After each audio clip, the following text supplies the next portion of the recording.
नमस्कार।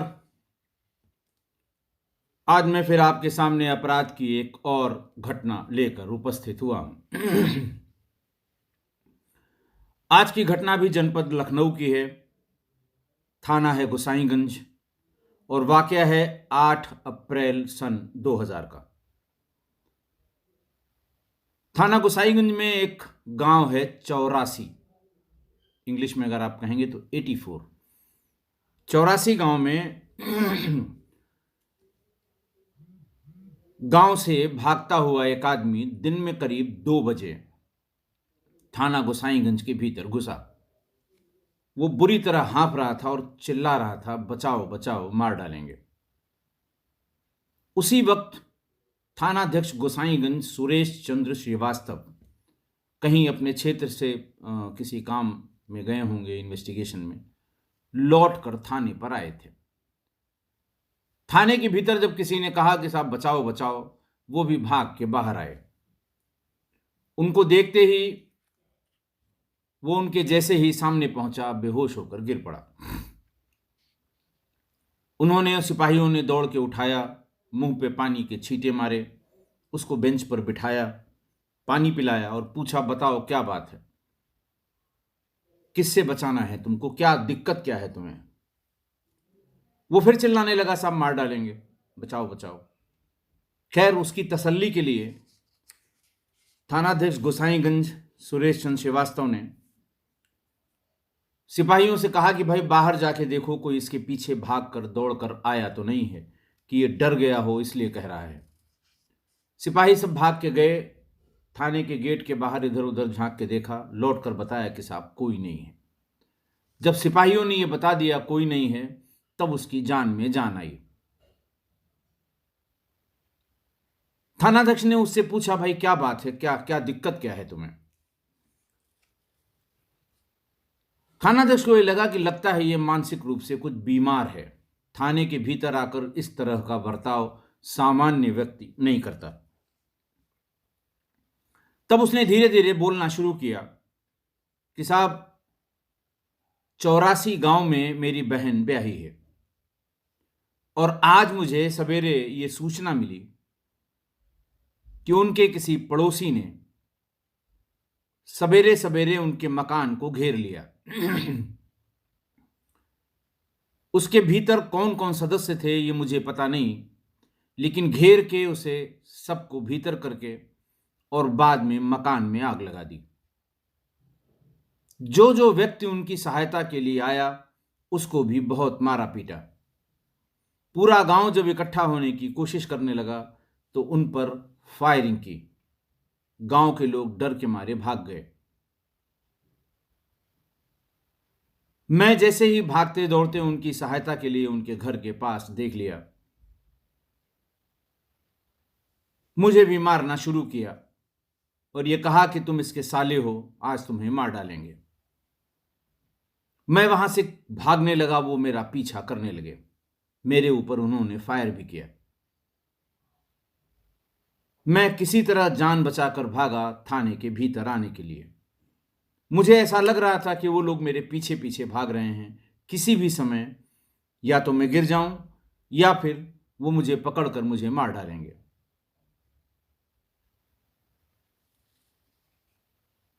उन्होंने मेरे भांजे को गोली मार दी, ये गांव के लोगों ने बताया था, और मुझे ये भी बताया कि मेरे बहनोई को जलाकर मार डाला है।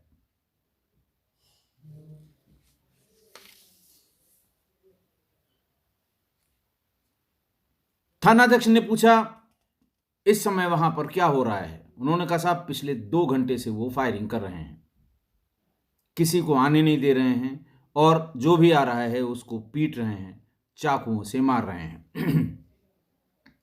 थानाध्यक्ष ने उसको बहुत जोर से डांटा। उसने कहा, तुम्हारा दिमाग खराब है, सपना देख रहे हो, बॉर्डर पे कोई लड़ाई का सपना देख रहे हो, गांव में ऐसा कैसे हो सकता है। तो उसने कहा, साहब ये 4 घंटे पहले की बात है। थानाध्यक्ष ने कहा कि संभव नहीं है, इतनी देर में कोई न कोई आके इस घटना को बता चुका होता। उसने कहा, साहब आप यकीन करिए यही घटना हुई है। थोड़ा गुस्से में सुरेश चंद्र श्रीवास्तव ने कहा कि अच्छा चलो तुम मेरी जीप में बैठो, मैं तुमको साथ लेकर उस गांव में चलूंगा। अगर तुम्हारी बात गलत हुई जो ये फिल्मी कहानी सुना रहे हो, तो वहीं गांव के बीच में तुम्हें गिरा कर मारूंगा। तुम्हारी नक्शेबाजी और तुम्हारी ये फिल्मी कहानी का भूत उतर जाएगा। बहरहाल उसको जीप में बिठाकर सुरेश चंद्र श्रीवास्तव तुरंत गांव की तरफ रवाना हुए। जब वो गांव पहुंचे तो उन्होंने देखा कि गांव में कोई भी मर्द, कोई भी पुरुष दिखाई नहीं दे रहा है। इक्का दुक्का छोटी बच्चियां या एकाध महिलाएं जो घर के बाहर कामकाज करती हैं वो दिखाई दे रही हैं। थानाध्यक्ष को समझने में देर नहीं लगी कि कोई न कोई गंभीर बात हुई है और ये आदमी जो बता रहा था उसमें कोई न कोई सच्चाई जरूर है। घटनास्थल पर पहुंचकर उन्होंने देखा कि मकान पूरी तरह जल चुका है। उसकी खपड़ेल और जो लकड़ी का जो कंपोनेंट होता है मकान में वो जल रहा है और उसका धुआं अब भी ऊपर तक उठ रहा है। उन्होंने आवाज लगाई, कोई बाहर निकला नहीं। उन्होंने सब सिपाही जो उनके साथ 3-4 गए थे, उनका अगल बगल कोई भी दिखाई पड़ जाए, कोई आदमी हो, दरवाजा खटखटा के उसे ले आओ, कम से कम पूरी बात तो पता लगे कि आखिर हुआ क्या है। जो व्यक्ति थाने पर गया था वो सिर्फ यहां तक पहुंच ही पाया था, इसलिए उसे भी पूरी बात पता नहीं है। आदमी कोई दिखाई नहीं दे रहा है। सिपाही वहां से गए, मकान के चारों तरफ जो और मकान थे उनके दरवाजे को खटखटाया। महिलाएं निकली, कहीं कहीं बच्चियां निकली। पूछने पर कोई मर्द है, बताया कि कोई नहीं है। ये पूछा गया कि तुमने क्या देखा, गांव में क्या हुआ, क्यों इतना सन्नाटा है? उन्होंने कहा साहब हम लोग घर में थे, हमने कुछ नहीं देखा। इसी बीच में एक सिपाही 3-4 साल की एक अधजली बच्ची को गोद में उठाकर भागता हुआ थानाध्यक्ष के पास आया। उसने कहा साहब ये जो मकान जला है इसके पीछे की तरफ जो खेत है उसमें ये लड़की पड़ी हुई थी। पहले मुझे लगा कि शायद मर गई है, नजदीक जाकर देखा इसकी सांस चल रही है। इसका अस्पताल पहुंचाना बहुत जरूरी है। उस 3 साल की बच्ची को बुरी तरह जला हुआ देखकर फिर थानाध्यक्ष को कोई शंका नहीं बची कि बात कोई न कोई बड़ी गंभीर हुई है। उन्होंने फौरन अपने सेट से थाने के सेट को, वायरलेस सेट को ये बताया कि तुरंत कंट्रोल रूम को बता दीजिए कि आसपास के थानों की फोर्स आ जाए और सभी वरिष्ठ अधिकारियों को सूचना दे दी जाए कि गांव में कोई घटना हुई है। अभी 3 साल की बच्ची का, एक अधजली बच्ची मिली है जिसको हॉस्पिटल भेजा जा रहा है। विस्तृत जांच करके घटना के बारे में पूरी बात बता दी जाएगी।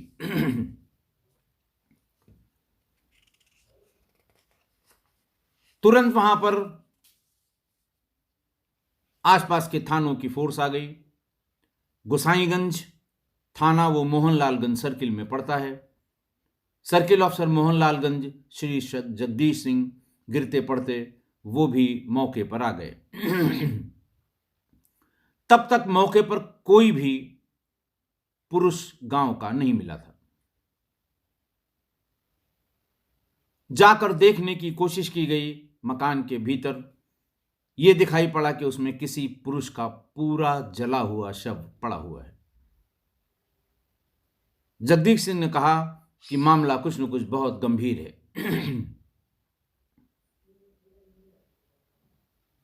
एसएसपी का वायरलेस पर फोन आया कि कौन कौन अधिकारी मौके पर पहुंच गए। बताया गया कि सीओ मोहनलालगंज आ गए हैं, एसपी ग्रामीण थोड़ी देर में पहुंच रहे हैं। करीब 2 घंटे की मशक्कत के बाद लोगों को इधर उधर के गांव से बुलवाया गया और पूरी जांच पड़ताल की गई कि घटना क्या हुई थी। अगले दिन एसएसपी और डीएम भी मौके पर आए। उनके साथ पूरी प्रेस लखनऊ की आई और घटना के अगले दिन सारे अखबारों में बहुत प्रमुखता से छापा गया। इस घटना में पूर्णमासी की मौत हो चुकी थी, जिसका वो घर था, जो उस व्यक्ति का बहनोई था, यानी पूर्णमासी का साला ही थाने पर सूचना देने गया था। उसकी 3-4 साल की बच्ची जीवन और मौत से जूझ रही थी, हालांकि बाद में उसकी भी मृत्यु हो गई। यह भी पता लगा कि उनका एक बेटा बबलू 18 साल का, पूर्णमासी का, उसने बचाने की कोशिश की, दबंगों ने उसको भी गोली मार दी। वो भी जीवन मृत्यु से बलरामपुर हॉस्पिटल में संघर्ष कर रहा था। बाद में उसकी भी मृत्यु हो गई।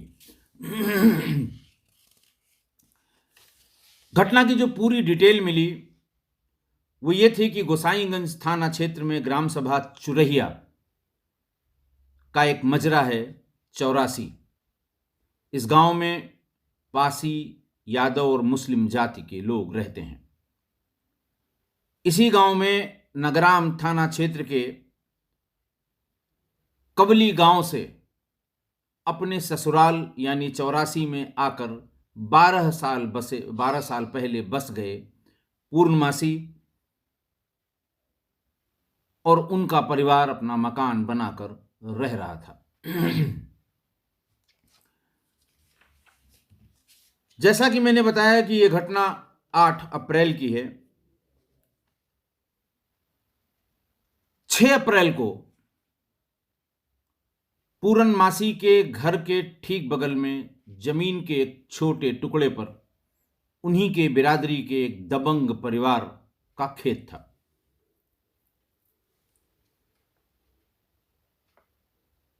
उसमें बरसीम लगी हुई थी। बरसीम जानवरों को खाने के लिए इस्तेमाल की जाने वाली फसल है। जो जानवर पालते हैं वो जानवरों को खिलाने के लिए पौष्टिक होता है, बरसीम बोई जाती है। चरी कहते हैं जो दूसरा खाने का पदार्थ है, और बरसीम जो हरा ही उसकी 2-3 बार काट के जानवरों को खिलाया जाता है। वो बरसीम लगी थी, और बरसीम का 1 बाई 1 स्क्वायर फुट का जो छोटा हिस्सा है, 50 पेड़ बहुत होंगे, वो पूर्णमासी की बकरी उसे चर गई थी। इसकी जानकारी जब उस परिवार के मुखिया किशन को हुई तो वो पूर्णमासी के घर पर आया और उसे बहुत भला बुरा कहा कि अपनी बकरी को बांध के नहीं रखते हो, मैंने अपने जानवरों के लिए बरसीम लगाई है, तुम्हारी बकरी ही अगर चर जाएगी तो हमारे जानवर क्या करेंगे। पूर्णमासी ने भी इसका कुछ जवाब दिया होगा। हो सकता है यही जवाब दिया हो कि जानवर है, चला गया होगा, कोई बात नहीं, मैं इसकी भरपाई कर दूंगा। लेकिन उसका जवाब देना किशन को खल गया। किशन हाथापाई पर उतारू हो गया। गांव के लोग भाग कर आए। जिम्मेदार लोगों ने उन दोनों के बीच समझौता करा दिया और यह कहा गया कि ठीक है, इनके बरसीम का जितना नुकसान हुआ है तुम उतनी बरसीम कहीं से खरीद के या किसी से लेके इनके यहाँ पहुंचा देना, ये अपने जानवरों को खिला लेंगे और बात को यहीं खत्म कर दिया जाए। किशन अपने घर वापस चला गया। पूर्णमासी का तो वो घर ही था। लेकिन किशन को इस बात की ये बात बहुत दिल में चुभ गई और उसने कहा कि ये गांव के सामने मेरी बेइज्जती हुई है। वो ऐसा इसलिए मान रहा था कि वो सेना में मिलिट्री इंजीनियरिंग सर्विसेज में ट्रेड्समैन था, यानी बढ़ई था। चतुर्थ श्रेणी के कर्मचारी होते हैं जो जहां यूनिट रहती है वहां पर वो छोटे मोटे काम करने के लिए, बहुत ढेर अलग अलग काम करने के लिए अलग अलग कर्मचारी, जिन्हें ट्रेड्समैन कहते हैं, तो ये बढ़ई का काम करता था। उसको लगा कि मैं फौजी आदमी और मेरी गांव के सामने इस आदमी ने बेइज्जती कर दी। अगले ही दिन किशन अपनी पत्नी छग्गो, पुत्र शिवराज, पुत्र चंदर और पुत्र सागर चचेरे भाई कैलाश के साथ पूर्णमासी के घर सवेरे सवेरे ही पहुंच गए। बाहर पहुंचकर उन्होंने आवाज लगाई कि पूर्णमासी कहां है, उसे बाहर भेजो। घर से छोटे छोटे बच्चे बाहर आए। उन्होंने कहा वो शौच के लिए गए हुए हैं। उनके साथ आए हुए 3-4 लोग लाठी, बल्लम, गणासा, बांका लेकर उस तरफ दौड़े जिस तरफ पूर्णमासी का शौच के लिए जाना बताया गया। इतने में ही शौच करके वापस आता हुआ पूर्णमासी दिखाई पड़ गया। उस पर लाठियों और बल्लम से प्रहार शुरू कर दिया। भाग के वो अपने घर की तरफ गया। बाकी लोग जो घर पर उसका इंतजार कर रहे थे, उन्होंने भी उसकी पिटाई शुरू कर दी।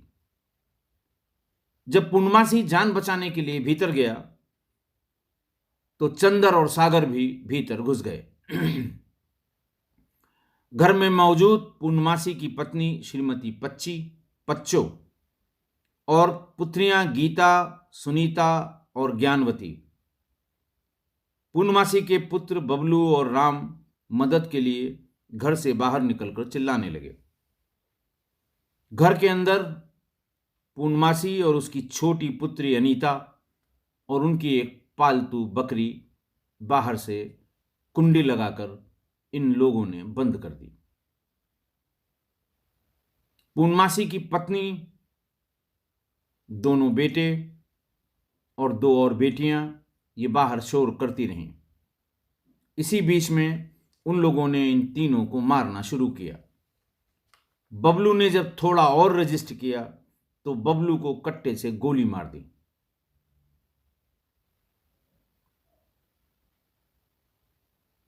बाहर से कुंडी बंद करके उनके निकलने का रास्ता बंद करने के बाद चारों तरफ से मिट्टी का तेल छिड़ककर घर में आग लगा दी। घर में 3 साल की बच्ची अनीता, पूर्णमासी और वो बकरी जो बरसीम चर गई थी, वो मौजूद थी।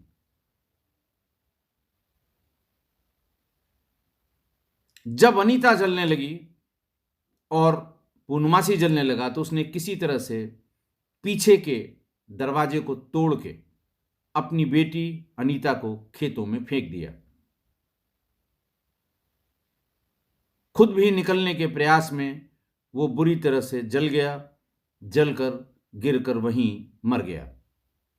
बकरी भी जलकर मर गई। अनीता को इन लोगों ने ढूंढने की कोशिश की।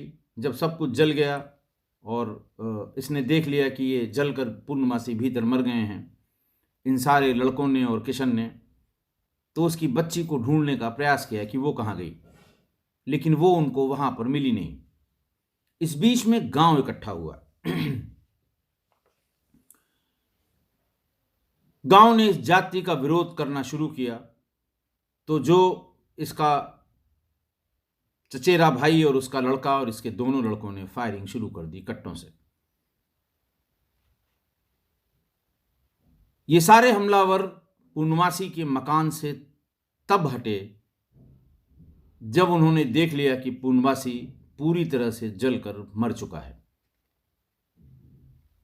और बाद में धमकाते हुए पूरे गांव वालों को ये अपने घर की ओर चले गए।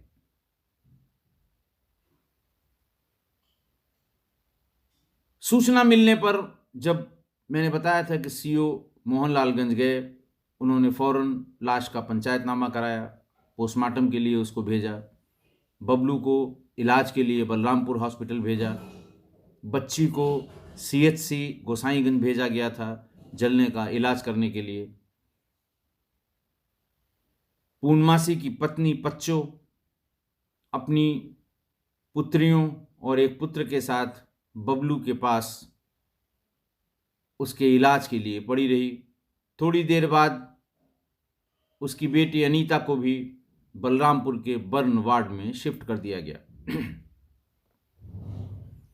हमलावरों का खौफ इतना कि गांव में एक भी पुरुष नहीं बचा। सारे पुरुष गांव छोड़कर भाग गए। देर शाम तक गोसाईगंज पुलिस ने इस संबंध में मुकदमा कायम किया।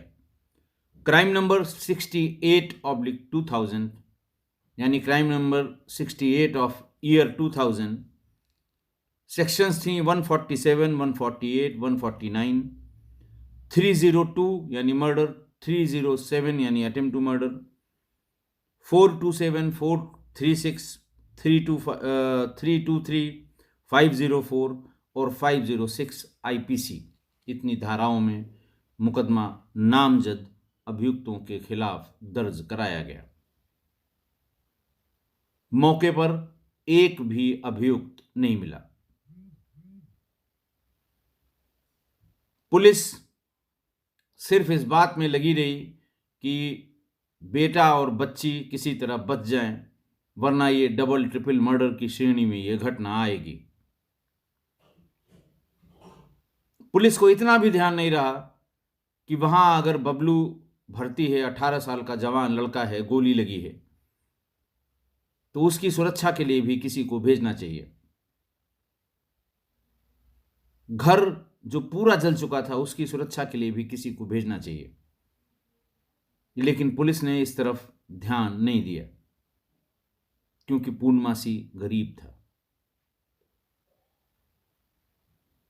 लाचार था, नुकसान हुआ था।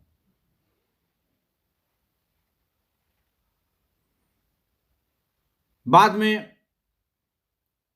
क्षेत्राधिकारी मोहनलालगंज ने एक बयान जारी किया कि साहब पूर्णमासी आपराधिक प्रवृत्ति का था, हिस्ट्री शीटर था नगराम थाने का। कहने का मतलब ये कि मारा गया तो अच्छा हुआ। ये बयान था, ये पेपर कटिंग मेरे पास है, मैं आपको भेजूंगा, आप इससे अंदाजा लगाइए कि कैसा रहा होगा उस समय अपराध करने का तरीका और पुलिस का रिस्पांस। आज की घटना, इतनी सी छोटी बात कि 1 स्क्वायर फीट की बरसीम बकरी ने खा लिया और उस कारण से पूरे परिवार को जलाकर मार देने की कोशिश की गई। कारण वही था कि कानून का डर नहीं था, और यह आम धारणा थी कि पुलिस को मैनेज किया जा सकता है, और यह भी आम धारणा थी कि पैसा खर्च करके अच्छा वकील करिए, कभी सजा नहीं होगी, और अगर पकड़े गए तो 2-4 महीने में जमानत हो जाएगी। उस समय में क्राइम के प्रति ऐसी अवधारणा बहुत सामान्य थी, और इसीलिए अपराध अपने चरम पर था। किसी को किसी का डर नहीं था। सामाजिक ताना बाना भी एकदम बिखरने के कगार पर था। आज की जो नौजवान पीढ़ी है, जो इस समय है, जिनमें से 50% से ज़्यादा जो हमारे किस्सा गोई परिवार के लोग हैं, उनमें 25 साल से कम उम्र के लोग हैं। इनको इस तरह की घटना केवल वेब सीरीज में या मूवीज में ही दिखाई पड़ेगी। और ऐसा नहीं कि लखनऊ में ये कोई पहली घटना हुई थी। उस समय बिहार में ऐसी कम से कम 50 घटनाएं हुई थी। गांव के गांव को घेर के जलाया गया था, जिंदा मार दिया गया था लोगों को। कारण वही वो आम धारणा कि कुछ नहीं होगा। लेकिन भला हो इस मॉडर्न टेक्नोलॉजी का, मोबाइल फ़ोन का, कम्युनिकेशन के जो कम्युनिकेशन का साधन इस समय आ गया है उसका, कि अब इस तरह की घटनाएं संभव नहीं हैं कि गांव में किसी के घर को पूरा घेर के 4 घंटे 5 घंटे तक उसमें आग लगाकर लोग वहां तक मदद पे न पहुंचे इसके लिए गोलियां चलाकर 4-4 5-5 घंटे घेर कर किसी के परिवार को आतताई खड़े रहें। यह आज की तारीख में संभव नहीं है। अगर आज के समय में यह घटना हुई होती तो जैसे ही वो दबंग परिवार पूर्णमासी के घर पर चढ़ा और उसने मारपीट शुरू की, कोई न कोई फोन करके कंट्रोल रूम को बता जरूर देता और ज्यादा से ज्यादा 35 मिनट या 40 मिनट में पुलिस भी वहां पहुंच जाती, तो 4 घंटे तक जो मौत का नंगा नाच हुआ, कम से कम ये नहीं होता। दूसरा, अगर आज की तारीख में यह घटना हुई होती तो हर हाल में 10-20 वीडियो बने होते, छोटे छोटे टुकड़ों में ही सही, लेकिन वीडियो बने जरूर होते। क्योंकि आज की तारीख में किसी गांव में, चाहे वो बहुत संपन्न गांव हो, चाहे वो बहुत ही गरीब गांव हो, मतलब वहां के जो सामान्य औसत लोग हैं वो गरीब में भी गरीब हों, लेकिन 50 से 70% घरों में मोबाइल जरूर होगा और कम से कम 25% घरों में एक से अधिक मोबाइल होगा। और जितनों के पास मोबाइल होगा उसके 10% घरों में एंड्रॉयड फोन के मोबाइल जरूर होंगे। आप जहां के रहने वाले हैं, आप एक बार चेक कर लीजिएगा। चेक करने का हमारा आशय यह है कि आप सिर्फ हम उम्र लोगों से बातचीत करेंगे, आपको पता लग जाएगा। सिर्फ यही पूछ लीजिए कि किसके घर में एक भी मोबाइल नहीं है, आपको अंदाज लगेगा कि आज की तारीख में अगर यह घटना हुई होती तो वीडियो जरूर बन जाती। और अमूमन इस तरह की घटना में जिनसे जिनसे रंजिश है वो मौके पर हो चाहे न हो, नामजद किए जाते हैं और फिर उस नामजदगी को सही साबित करने के लिए 4-4 6-6 गवाहों के बयान लिखाए जाते हैं। लेकिन आज की तारीख में इसकी कोई ज़रूरत नहीं है। मोबाइल फ़ोन की लोकेशन अपने आप में ये बताने के लिए पर्याप्त है कि जो लोग नामजद हुए हैं उनमें से कौन कौन मौके पर थे और कौन कौन रंजिशन नामजद किए जा रहे हैं। इस घटना के जो मुख्य अभियुक्त थे किशन, मैंने बताया कि वो सेना में मिलिट्री इंजीनियरिंग सर्विसेज में ट्रेड्समैन यानी बढ़ई का काम करते थे। अनुशासन, सख्ती, कन्फाइनमेंट और बहुत स्ट्रिक्ट दिनचर्या में रहने वाले फौज के ये ट्रेड्समैन, जिनकी जो नौकरी तो है उनकी, बट उतनी जिम्मेदारी नहीं है जितनी बाकी फौजियों की है। तो जब ये साल भर में एक बार छुट्टी पाते हैं, इतने सख्त माहौल में, इतनी सख्त ड्यूटी में, इतने सख्त अनुशासन में, तो जब ये घर आते हैं तो उच्छृंखल हो जाते हैं। और ये सिर्फ सेना की बात नहीं है, हमारे पुलिस में भी जो क्लास 4 या ट्रेड्समैन का जो हमारा जो कुनबा है वो बहुत बड़ा है। फॉलोअर्स हैं, अनुचर जिसे कहते हैं, सईस हैं, जो हमारे यहाँ घुड़सवार पुलिस में हर घोड़े के साथ लगाए जाते हैं। हमारा बहुत बड़ा डिपार्टमेंट है मोटर ट्रांसपोर्ट का, एमटी सेक्शन कहते हैं, उसमें बहुत ढेर सारे मैकेनिक हैं। आर्मरी में बहुत ढेर सारे आर्मोरर हैं। ये सब ट्रेड्समैन की कैटेगरी में हैं, जो आर्मी में हैं वही पुलिस में हैं। बाकी भी जितनी वर्दीधारी फोर्स हैं उनमें भी इस तरह के क्लास 4 के लोग हैं, ट्रेड्समैन हैं। ये लोग जब भी, खासकर बहुत सख्त या बहुत अनुशासित बल में रहने वाले लोग, जब भी साल में एक बार या 2 बार छुट्टी पाते हैं, ऐसा लगता है बिल्कुल बंधन से मुक्त हो गए। घर जब आते हैं तो कोई न कोई ऐसा व्यवहार जरूर कर देते हैं, ऐसी उच्छृंखलता जरूर कर देते हैं कि पुलिस को हस्तक्षेप करना पड़ता है। मैंने इतने दिनों के कैरियर में कभी सेना, सीपीओज और पुलिस में अधिकारी वर्ग में किसी को नहीं देखा कि वो छुट्टी पर आया हो और कोई असामान्य व्यवहार ऐसा किया हो कि पुलिस को हस्तक्षेप करना पड़ा हो। क्योंकि सेंस ऑफ रिस्पॉन्सिबिलिटी उनमें बहुत ज़्यादा है। सेंस ऑफ रिस्पॉन्सिबिलिटी जवानों में बहुत ज़्यादा है। इसलिए उनकी उच्छृंखलता की मेरे करियर में बहुत ज़्यादा शिकायत या बहुत ज़्यादा प्रकरण मेरे सामने नहीं आए हैं। लेकिन ये चतुर श्रेणी ट्रेड्समैन जो चाहे जिस वर्दीधारी फोर्स के हों, जब ये छुट्टी पे घर जाते हैं तो अगर ये वर्दी पहनने के हकदार हैं, यानी उसके लिए जिसको कहते हैं कि एंटाइटल्ड हैं, तो ये वर्दी पहन के ही छुट्टी जाएंगे। ऐसा नहीं कि वो नहीं पहन सकते, लेकिन उनका आशय दूसरा होता है। परिवार में थोड़ा रौब-दाब, मोहल्ले में थोड़ा सा रौब-दाब कि हमने ये देखिए सीआरपीएफ की वर्दी पहनी है, पुलिस की वर्दी पहनी है, सेना की वर्दी पहनी है। उनका आशय ये होता है। और कुछ न कुछ ऐसा, मैं सबकी बात नहीं कर रहा हूँ, लेकिन ज़्यादातर जब ऐसा होता है तो यही क्लास फोर्स के ट्रेड्समैन की अलग अलग कैपेसिटी के अलग अलग ट्रेड के लोग ये उच्छृंखल व्यवहार करते हैं। और 99% ऐसे केसों में पुलिस इनके खिलाफ कोई कार्रवाई नहीं करती, क्योंकि पुलिस को पता है कि इतने सख्त अनुशासन में रहने के बाद ये छूट कर आए हैं, तो थोड़ा बहुत इनके व्यवहार में उद्दंडता आ जाना स्वाभाविक है। इसलिए, और वो जानते हैं कि छोटी मोटी उद्दंडता अगर है तो समझाएंगे, बुझाएंगे, लोगों को लगाएंगे। लेकिन 99% केसेस में मेरी जानकारी में पुलिस ने कभी कार्रवाई नहीं की है।